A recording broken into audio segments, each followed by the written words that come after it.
orang-orang terkenal yang dianggap suci, dianggap wow gitu di atas mimbar. Ternyata di praktek hariannya itu enggak kayak gitu gitu loh. Nah, waktu jubahnya dikeluarin gitu, keluarnya bukannya seperti pendeta, pendekar keluar. Iya. Jadi rata-rata anak-anak muda itu, Gen Z dan milenial itu, mereka enggak gereja-gerejaan. Mereka apatis terhadap para pemimpin-pemimpin gereja. Banyak skandal yang gara-gara sosial media ini ada. Skandal-skandal yang selama ini mungkin sebelum ada sosial media ketutup ya. Iya. Itu muncul semua. Selamat datang di Calvary Podcast. Nah, menyambung itu kok. Aku baca tulisan Ko Iwan mengenai mengenai digital media dan sebagainya. Digital ministry, bahwa semakin banyak ternyata anak-anak Gen Z, di satu sisi mereka mengalami mental health, gangguan mental, apapun itu dalam degree apapun, tapi di satu sisi dalam spiritual mereka contoh mereka Kristen tapi mereka banyak tidak mengakui diri mereka Kristen. Ya, SBNR tadi. Iya. Itu gimana kok? Ya. Ini kalau dari jelaskan keadaan kita ini. Bicara dari survei ya. Survei ini dilakuin sama Barna sama kalau di Indonesia ini BRC, Bilangan Research Center. Jadi rata-rata anak-anak muda itu, Gen Z dan milenial itu, mereka enggak gereja-gerejaan. Mereka apatis terhadap para pemimpin-pemimpin gereja. Banyak skandal yang gara-gara sosial media ini ada. Skandal-skandal yang selama ini mungkin sebelum ada sosial media ketutup ya. Iya. Begitu muncul semua. Orang-orang terkenal yang dianggap suci, dianggap wow gitu di atas mimbar. Ternyata di praktek hariannya itu enggak kayak gitu gitu loh. Nah, waktu jubahnya dikeluarin gitu, keluarnya bukannya seperti pendeta, pendekar keluar. Iya. Itu bikin kecewa anak-anak muda. Akhirnya mereka ya itu tadi SBNR, spiritual but not religious. Nah itu akhirnya muncul kalau di dalam Barna ngasih istilah itu the lost. Iya. Gitu. Jadi mereka yang terhilang. Yang terhilang ini sebenarnya kalau di Indonesia namanya Kristen KTP atau Kristen nominal. Secara KTP Kristen, tetapi dia tidak pernah ke gereja dan dia ya kekristenannya juga diragukan. Sebenarnya dia Kristennya seperti apa gitu. Nah itu yang berusaha juga Edikrat jangkau. Iya.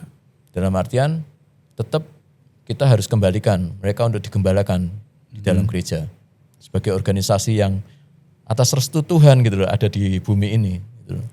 Penyebabnya selain melihat pemimpin rohani seperti itu, ada lagi nggak kok apa-apa? Ada. Jadi selain itu ini bukannya nyerang gereja ya, atau karena saya sangat menghormati gereja. Saya kembali lagi posisi saya sebagai parachurch, Edikrat juga sangat menghormati gereja dan dengan segala kekurangan dan kelebihannya kita sangat-sangat respect ke gereja.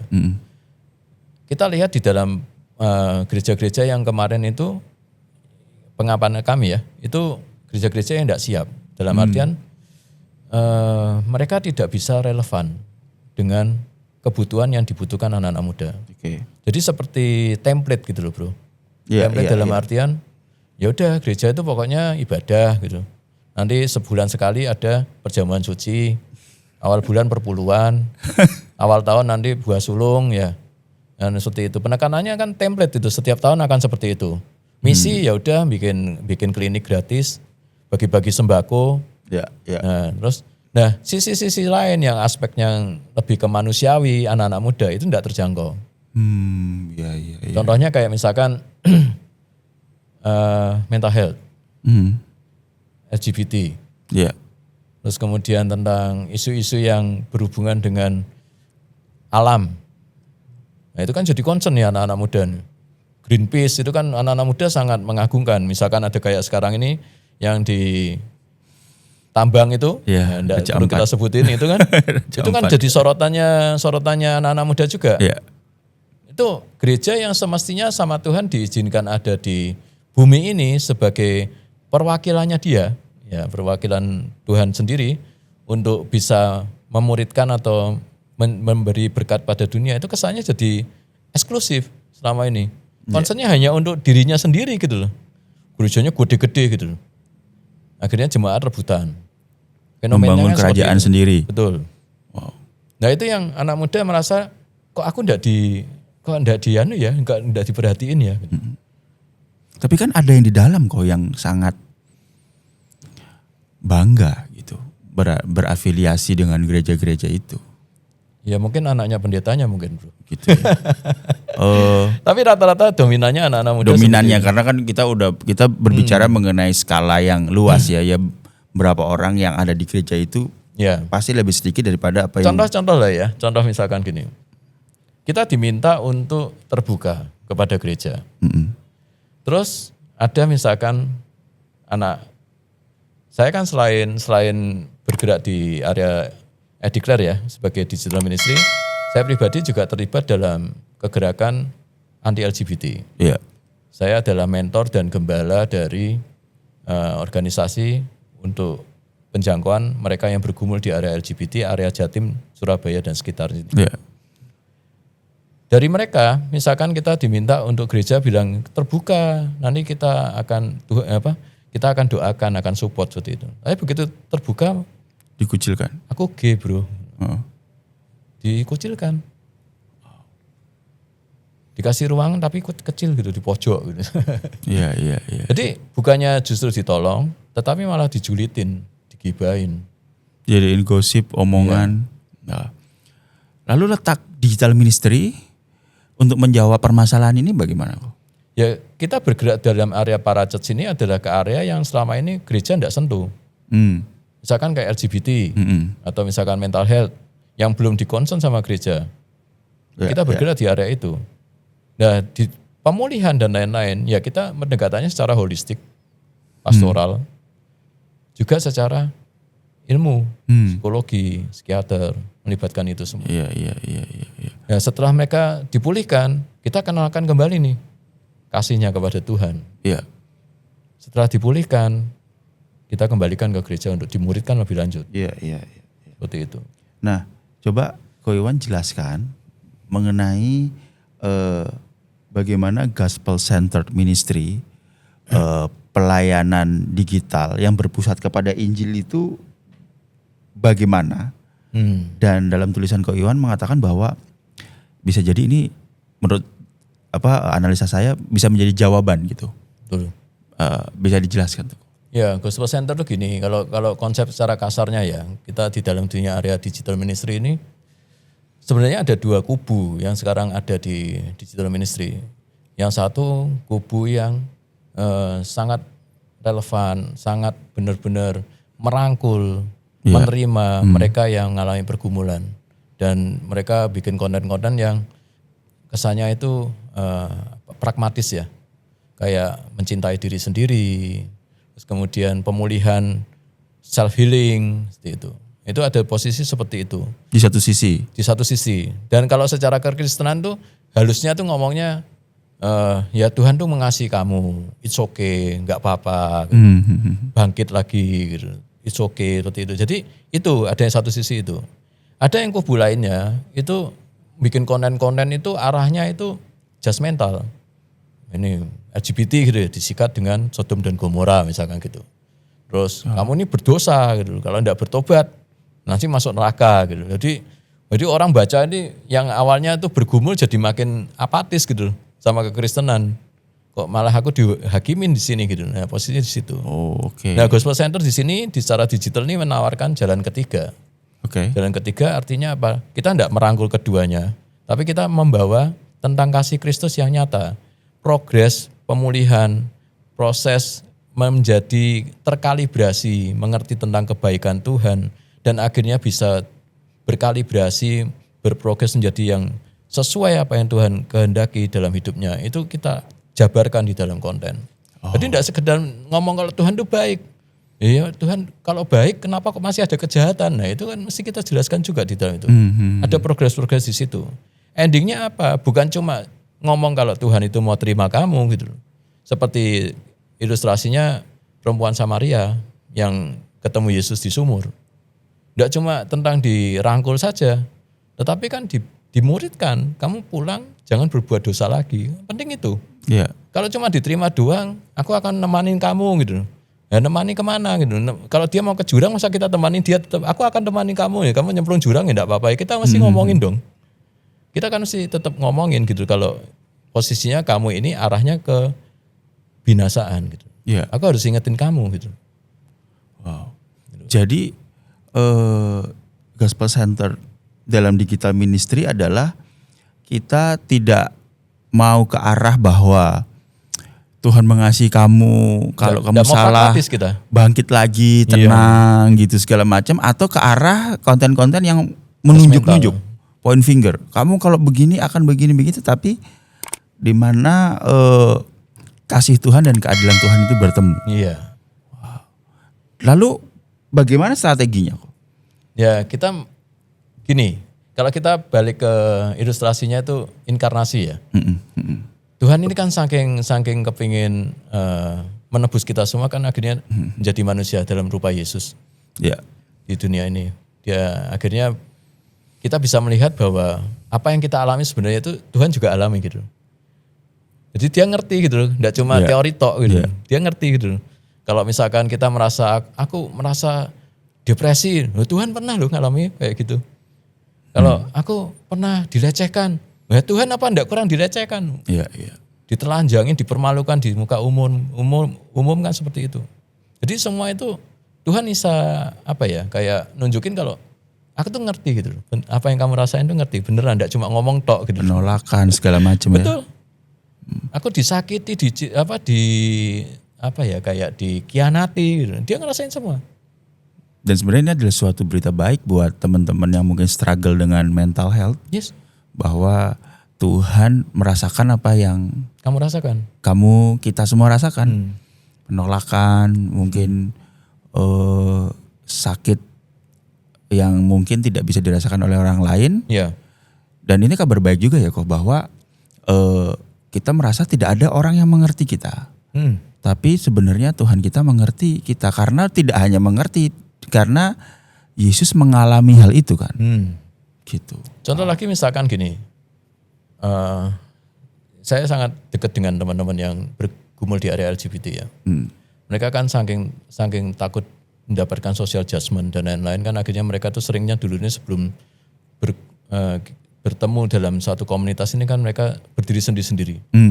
Di dalam kesendirian mereka merasa kesepian. Padahal tuh mereka rata-rata orang-orang yang introvert. Tapi bisa ngerasa kesepian gitu.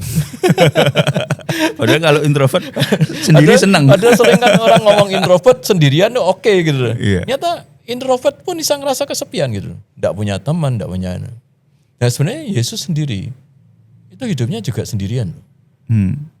Dia punya teman gitu. Tapi kan dalam posisinya dia itu sebenarnya dia tuh masih sendirian. Gitu. Tapi dia nggak pernah kesepian. Dia malah bisa berdampak. Iya. Jadi berkat buat sekitarnya. Nah poin-poin itu yang kita mesti jelaskan ke mereka. Bahwa apa ya? Iya. Ada hal-hal lain yang sebenarnya kalau kamu ngerasa kesepian, coba lihat Yesus sendirian enggak kesepian, kok bisa gitu. Nah, coba lihat itu kayak gitu. Lalu apa gapnya? Jadi gini kok, kita kan manusia biasa, Yesus kan Allah, wajarlah dia begitu. Gitu. Bagaimana digital gospel center dalam digital ministry menjawab hal itu? Pertanyaan ini banyak yang tanya seperti itu sih. Cuma memang Yesus itu Tuhan, tapi dia juga kan manusia pada saat itu. Jadi pada saat sekarang ini kita memang secara manusia tidak pernah diciptakan sendiri ya. Jadi kita perlu ada yang namanya support system dalam menghadapi segala permasalahan ini. Makanya endingnya di dalam gospel center ini bukannya berjalan sendiri atau pemulihan secara sendiri, tapi progresif. Bukannya Kristen progresif ya. Progresif dalam artian berjalan terus gitu ya. Dalam artian dimuridkan, tergabung dalam suatu komunitas, tergabung kembali dalam gereja, menurut dimuridkan, mendapatkan support system. Oke. Seperti itu. Jadi dalam aspeknya gospel center sendiri juga, Tim Keller ngomong kalau Parachurch bukan ending. Dia cuma bridging. Just the ending? No, just the ending. Sorry, Parachurch is not the ending. Iya. Oke. Nah, saya mau lebih dalam lagi nih kok. Gen Z itu kan pasti punya orang tua kan? Yep. Kalau kita ngomong secara lebih luas, bagaimana peran orang tua di sini dalam involve atau terhisap dalam gospel center movement dalam digital ministry ini? Bagaimana? Apakah orang tuanya harus mengerti Injil dan mengerti sosmed? Itu gimana kok? Dan jelaskan deh, apa ada nggak sih peran orang tua sehingga anak itu jadi yang seperti kita katakan merasa sendiri, merasa mungkin merasa dia kenapa aku nggak diterima atau bahkan terlibat LGBT atau narkoba atau bagaimana memandang dari segi orang tua kok? Ya, memang rata-rata yang alami mental health ya anak-anak Gen Z itu pengaruh besarnya dari orang tua. Oh iya. Ya. Wow. Jadi ya mohon maaf, aku pun sebagai orang tua juga sampai sekarang masih belajar tentang parenting. Jadi kita sama-sama belajar berkembang supaya bisa kita menjaga nih apa yang Tuhan percayakan, keturunan-keturunan ilahi yang dipercayakan sama kita gitu. Nah, kita juga menjadi orang tua yang holy gitu ya. Jadi yang pertama gini sih, sebagai orang tua yang pasti ya memang harus di dalam Tuhan dulu. Sulit kalau memang menjadi parenting yang holy tapi tidak di dalam Tuhan, itu sulit, harus di dalam Tuhan. Nah kalau memang Tuhan mengizinkan si anak dulu yang terima Yesus, aku percaya sih dari pertobatan satu orang ini bisa memberi dampak kepada keluarganya. Gitu. Karena ada ayatnya tuh, satu orang bertobat, satu keluarga juga bisa diselamatkan seperti itu. Nah kemudian kalau dari orang tuanya sendiri, ya jangan cuma sekedar bergereja. Kalau sudah bergereja, tidak cuma sekedar tahu tentang Injil, tapi harus menghidupi Injil. Poinnya di situ. Saat kita menghidupi Injil, terus kemudian bahkan kita menginjili diri kita sendiri setiap hari, itu akan terpancar dalam hubungan kita sama anak-anak kita. Ada saya pernah mengalami sebuah kasus nih berhubungan dengan orang tua. Orang tuanya pelayanan kok. Oke. Orang tuanya juga ambil bagian dari dalam pelayanan yang lumayan penting di gereja, bukan pendeta, tapi keluarga yang melayani. Tapi sayangnya pada anak kecilnya nggak dibatasi screen time. Dalam bersosial media atau pakai iPad-nya seperti itu, sehingga pada saat mereka ketemuan sama keluarga besar itu begitu iPad-nya diambil, tantrum, mukul-mukul meja, segala macam gitu-gitu ya. Apakah menurut Ko Iwan untuk menjadi pelayan dan memiliki kerohanian yang baik cukupkah atau? Nah ini kita balik lagi, kalau sekedar tahu tentang Injil tidak menghidupi tidak cukup, itu separuh benar barusan. Nah, kalau menghidupi Injil kita semestinya tahu firman Tuhan juga mengajarin kita sebagai orang tua itu selain mengasihi juga ada yang namanya disiplin. Jadi kita tidak cuma mengasihi Tuhan gitu loh, tapi kita juga harus takut sama Tuhan. Takut dalam artian apa? Pada saat kita takut sama Tuhan, artinya kita bisa merasakan kasih Tuhan yang luar biasa itu seperti apa. Itu. Jadi ada suatu kontradiksi, tapi yang itu paradoks yang jadi luar biasa ya di dalam Injil. Nah, pada saat kita bisa menghidupi Injil dalam hubungan kita sama anak ya, kita akan menerapkan dua hal itu pasti, mengasihi dia, tapi juga ada disiplin. Nah kalau sampai tantrum, itu berarti tidak ada disiplin tuh. Terbiasa di los itu. Nah itu sudah harus ditangani secara khusus. Tangani secara khusus, kalau sudah terlalu akut, ya mesti melibatkan pihak ketiga. Dari psikolog anak atau apa untuk membantu itu. Dalam proses mengkalibrasi screen time-nya tadi itu. Dan ini loh ya, saya tiba-tiba teringat kalau sebenarnya tidak cuma digital media. Digital media itu tidak cuma tentang sosial media gitu. Tapi games itu juga jadi ladang untuk pemberitaan Injil yang sesat loh bro. Oh gitu ya. Jadi ada yang pasti ya, saat ini juga ada, saya pribadi menggembalakan teman saya yang punya anak, itu dia memutuskan untuk operasi kelamin dari cowok jadi cewek. Karena anaknya selama ini banyak berhubungan dengan games. Games sekarang kan tidak cuma main games, dia kan bisa komunikasi juga dengan teman-temannya yang satu tim. Iya. Jadi dia akhirnya diadopsi oleh pengetahuan dari teman-temannya yang tadi itu. Kebetulan teman-temannya ini adalah pro LGBT. Jadi segitu pentingnya untuk kita menerapkan kasih dan disiplin kepada anak dalam Injil, dan jangan egois karena kita merasa kalau anak tak kasih gadget nggak ganggu aku. Nah itu yang bahaya, bro. Yang penting dia diem gitu. Ya. Tapi kan sebagai orang tua ya kita sebenarnya punya tugas untuk Betul. menjaga mereka kan. Jadi hubungan yang sehat itu, anak itu kalau misalkan ada masalah, itu curhatnya ke orang tua, bro. Harusnya, Bro. wajarnya. Bukannya terus nulis story, bro. Idealnya ya. Iya, bukannya terus nulis story. Wow. Atau curhat ke teman-temannya yang ada di sosial media atau di gamesnya. Bahaya banget tuh. Atau tanya ChatGPT, itu lebih repot lagi. Ya, saya garis bawahi jangan malah curhat di sosial media. Iya dong. Itu seharusnya orang tua yang bisa jadi safe place untuk mereka anak-anaknya itu cerita seperti itu. Nah, kalau di gereja saya ada istilahnya tuh safe but not soft. Oke. Jadi tempat yang aman untuk curhat, tetapi tidak tegas dalam tentang kebenaran Injil gitu. Nah orang tua bisa berperan seperti itu. Wow. Jadi nggak cuma sekedar saya kasih ini supaya diem, Iya.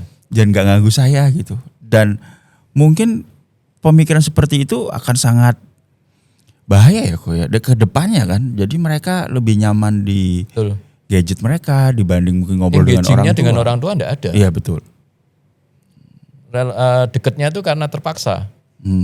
Ada aturannya hari Sabtu harus keluar bareng, makan bareng sama keluarga. Ya udah, itu aja. Pulang makan, pulang orang tuanya balik ke kamar, anaknya WA sama temannya. Dugem di mana bro? Wow. Jadi ini saya berdoa sebuah pengingat untuk orang-orang tua bahwa mari kita perhatikan anak-anak kita. Ya. Spesifiknya dalam penggunaan gadget mereka ya. Bahkan saya pernah dengar salah satu petinggi TikTok nggak ngasih anaknya untuk main TikTok. Iya. Karena mungkin tahu bahayanya ya. Iya. Gitu. Dan dia nyarankan ada parenting kontrol, jadi bisa untuk disaring hal-hal yang gitu. Tapi itulah memang permasalahan di Indonesia adalah mereka menjadi orang tua, tapi di satu sisi mereka nggak mau diganggu sama anaknya dengan. Iya betul. Dengan Kadang kita memang kalau kerja ya, apalagi yang kita kerja, apalagi kerjanya full day gitu dari pagi sampai sore, pulang kan capek ya. Iya. Kalau sudah capek gitu pulang itu kan me time. Habis mandi, makan, mandi gitu di kamar sudah diem aja gitu. Kalau masih ngobrol sama anak atau apa itu kan enggak ada waktu lagi karena sudah kecapean. Nah itu kita harus memposisikan diri ya yang bijak sih. Iya. Sebagai orang tua. Jadi kita enggak cuma mencukupi secara kebutuhan materinya mereka, tetapi secara emosi, secara holistik juga kita harus penuhi ke anak kita. Betul. Karena kalau enggak ya mereka akan diadopsi kepada yang ada di dekatnya tangannya dia. Ya, yang mengajari mereka, memframing paradigma mereka ya orang yang yang ada di tangannya dia. Wah. Oke. Kok pertanyaan terakhir nih kok. Oke. Kalau kau melihat dan memandang dalam 5-10 tahun ke depan, bagaimana peran gereja yang gereja bisa ambil untuk pelayanan digital ministry? Kalau mau dikhususkan dalam Gospel Center Digital Ministry, 5-10 tahun harus bagaimana? Ya, gereja sebenarnya kalau sekarang mau ya, itu bisa memanfaatkan sosial media untuk menjangkau ulang anak-anak muda yang pada pergi ini. Dengan apa ya, mengaktifkan sosial medianya dia itu tidak cuma sekedar broadcasting. Yang cuma posting-posting acara ibadah, jadwalnya kapan, ada acara apa, ada KKR atau ada apa, atau ada pembicara siapa. Tidak cuma sekedar posting seperti itu, tetapi memberitakan Injil lewat sosial media. Menjadi sosial media yang engaging. Jadi tidak cuma menyampaikan satu arah, tapi juga ada nanti respon balik dari audiens kita. Iya. Itu untuk relevan ke anak-anak muda. Iya. Nah itu bisa diaktifkan seperti itu. Ada berbagai macam strategi. Ya misalkan kayak kita bikin parachurch di dalam sosial media itu bisa. Misalkan kayak ya bikin seperti I Declare gitu ya. Tapi di bawah naungan gereja. Oke. Bisa seperti itu. Wow. Jadi memang kita harus merangkul ini ya. Ya kalau mau memanfaatkan digital media untuk penjangkauan. Kalau saran untuk orang tua kok? Nah ini kalau orang tua ya mesti makin tidak cuma mengerti Injil. Ya kalau belum mengerti Injil ya harus belajar tentang Injil gitu ya. Mengenal apa itu Injil gitu loh. Dan menjadi gospel people. Oke. Terus kemudian juga tidak cuma ngerti tok, tapi juga menghidupi Injil. Lalu kalau ada orang yang menonton dan sedang menghadapi mungkin depresi atau mental health, saran Ko Iwan bagaimana? Ya yang pasti cari gini, kalau di Diagnosanya bagaimana sih kok? Gitu loh. Jangan sampai kita self-proclaim, self-diagnose juga kan? ya Atau bagaimana sekarang pemikiran itu kan seperti itu? semua itu banyak pakai ini ya, pakai sosial media, terus kemudian digital, sekarang juga AI. Terus kemudian anak-anak muda kayak anakku ya, kayak misalkan kemarin itu di rumah kan aku punya anjing. Anjingku tiba-tiba muntah-muntah nih. Nah, muntah itu sekarang itu kan kalau AI kan kita bisa foto tuh muntahnya cekrik gitu, terus tanya ini kenapa gitu kan dijawab. Oh ini keracunan, ini salah makan atau lambungnya lagi masalah kayak gitu. Semua tanya sama AI. Terus anak saya gatel-gatel ada kayak ruam gitu di sini gitu ya. Lihat di foto tanya sama AI keluar semua seperti itu.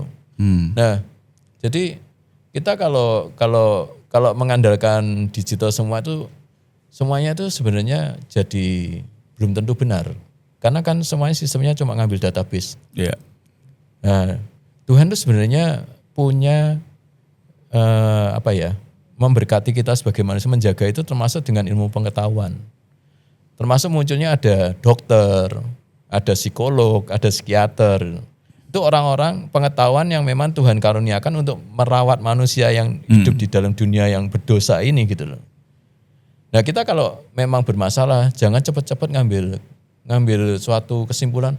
Aku ini anxiety disorder ini. Aku depresi ini. Aku overthinking ini. Aku ini. Coba nganalisa awal boleh lah. Kalau analisa awal itu bukan menjadi suatu kesimpulan. Tetapi untuk ngambil suatu kesimpulan ada baiknya melibatkan orang-orang yang memang ahli gitu loh. Iya. Jangan cuma self diagnose. Seperti itu. Lalu apa yang harus mereka lakukan kok? Pada saat ada mereka yang mengalami mental health. Cari Kalau teman memang kah atau cari support system yang pertama. Kalau di dalam dunia psikologi itu namanya ada PFA, pertolongan pertama untuk menolong mereka itu. Ya mereka harus cari pihak ketiga dan pihak ketiganya ini juga responsif terhadap apa yang jadi keluhan itu. Kalau misalkan memang enggak punya orang di sekitarnya, bisa di MI declare mungkin ya. Iya.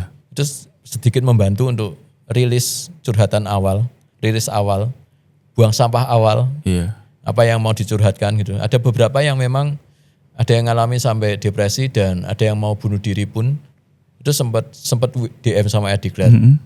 Min aku ngalami ini gitu. Ini sekarang aku sudah siap mau bunuh diri.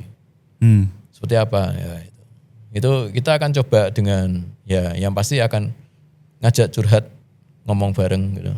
Lewat online. Kalau misalkan secara chat tidak bisa, kita ada hotline juga. Tapi itu hotline diberikan khusus kalau memang urgent saja, karena kalau enggak semua pada telepon kan susah gitu. Jadi untuk urgent saja nanti akan dilayani di sana. Oh, wow. Thank you Ko Iwan udah banyak ngobrol-ngobrol. Thank you. Dan untuk pemirsa semoga obrolan kami ini membuat kita semua memperoleh insight dan memberkati para pendengar. Tuhan Yesus memberkati.